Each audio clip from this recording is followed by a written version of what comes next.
Welcome to the Slop Farm. Enjoy the video. You start by creating a software instrument track so you can record without external gear. Select a clear patch like grand piano or electric, then enable the on-screen keyboard or musical typing. Set tempo and key to lock your performance. Make sure metronome is on for timing. Record short takes or loop regions to build ideas quickly.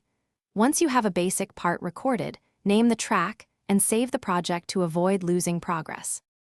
Next, refine the performance in the piano roll, drag notes, trim ends, and nudge timings for better feel. Use quantize to correct placement while preserving groove and edit velocity to bring out accents. If you need repeated patterns, use note repeat or the editors to draw consistent values. Layer another instrument track and transpose by octaves to thicken texture. Once done, use smart controls to tweak tone and add subtle finish by arranging regions into a full song structure. Move, duplicate, and crossfade regions to smooth transitions. Mix with EQ, compression, and reverb.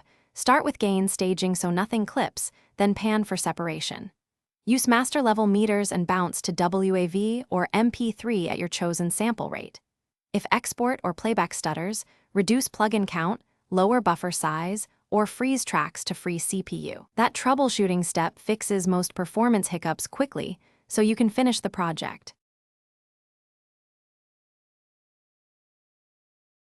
Thanks for watching. Consider subscribing if we helped you today.